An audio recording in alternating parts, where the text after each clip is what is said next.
نوک پر پڑھ کر قرآن یہ کہتا رہا، ارے یزیدیت کو بتا دو کہ ابھی حسین زندہ ہے۔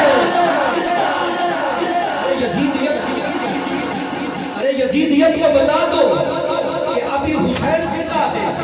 حسین کو یام شخصیت کا نام نہیں، یہ بات چلتی چلتی ڈاکٹر علامہ محمد اقبال قلندر لاہوری مرد جلال آپ کے پاس پہنچتی ہے۔ بعض لوگ کہتے ہیں امام حسین پاک مردہ ہے معاذ اللہ، بعض کہتے ہیں وہ زندہ ہے۔ یہ بات چلتی چلتی ڈاکٹر علامہ محمد اقبال قلندر لاہوری آپ کی بارگاہ میں پہنچتی ہے، آپ کی قلم وجد میں آتی ہے، آپ لکھنا شروع کر دیتے ہیں کہ علی کا زیب و زین فاطمہ کا چین زندہ ہے۔ ارے علی کا زیب و زین فاطمہ کا چین زندہ ہے۔ ارے نہ پوچھ فتو کی ان بے زباں کتابوں سے، آج ہر بندہ ہی کوئی لڑ رہا ہے، کوئی یہ کہتا ہے امام حسین زندہ ہے، کوئی کہتا ہے مردہ ہے۔ علامہ اقبال نے بات ہی ختم کر دی۔ علامہ اقبال نے فرمایا علی کا زیب و زین فاطمہ کا چین زندہ ہے۔ ارے نہ پوچھ وقت کی بے زبان کتابوں سے، ارے جب سنو اذان تو سمجھو حسین زندہ ہے۔ جب سنو اذان، ارے جب سنو اذان تو سمجھو حسین زندہ ہے۔ حسین کوئی عام مقام نہیں ہے۔ ماشاءاللہ، نعرہ تکبیر، نعرہ رسالت، نعرہ رسالت، نعرہ حیدری، نعرہ غوثیہ، نعرہ تحقیق۔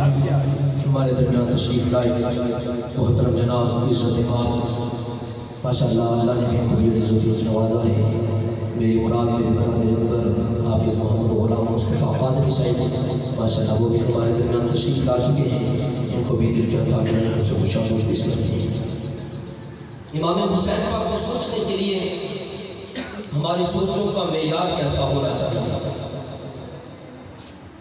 سوچ کے لفظ ہیں تین، سین، واو اور چین، ان سب کو اکٹھا کرو نا تو لفظ بنتا ہے سوچ۔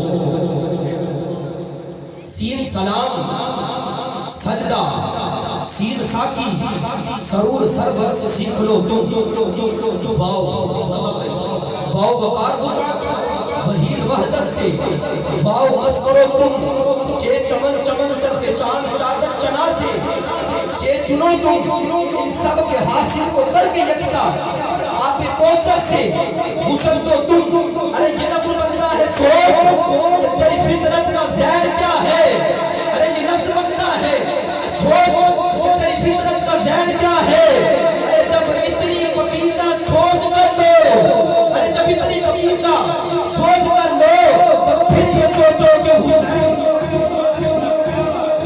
جب اتنی پکیزہ سوچ کر لو، ارے جب اتنی پکیزہ سوچ کر لو تو پھر یہ سوچو کہ حسین کیا ہے۔ اور آج ہر انسان غم کی وجہ سے پریشان ہے، لیکن یاد رکھو وہ کربلا کا منظر بھی یاد رکھنا۔ وہ کیسا کربلا کا منظر ہے؟ کئی روایتوں میں آتا ہے جب امام حسین پاک سجدے کی حالت میں تھے، جب ان کفار نے تیروں کی بارش کی تو ان کے جسم میں 103 سوراخ تھے۔ جہان بھر کے اداس لوگوں، حسین تم کو بلا رہا ہے۔ جہان بھر کے اداس لوگوں، حسین تم کو بلا رہا ہے۔ اور ہر ایک لب پہ یا حسین کیوں ہے؟ یزید منہ کو چھپا رہا ہے۔ ارے یہ قتل و غارت، یہ خون ریزی، یہ بم دبا کے یہ دہشت گردی، یہ خون ریزی، یہ بم دبا کے یہ دہشت گردی۔ ارے پھر بھی محفلوں کا ہجوم دیکھو، یزید جتنا چھپا رہا ہے حسین اتنا بچھا رہا۔ یزید جتنا چھپا رہا ہے حسین اتنا بچھا رہا ہے۔ اور آگے سنیے گا، لوگ شمشیر تبسم سے دکھائی دے رہا۔ حدیث پاک کے الفاظ ہیں الحسن والحسین سیدہ شباب اہل جنت۔ امام حسین پاک جنت کے نوجوانوں کے سردار ہیں۔ جب کسی بوڑھے آدمی نے سنی وہ کہنے لگا کہ حدیث پاک الحسن والحسین سیدہ شباب اہل جنت،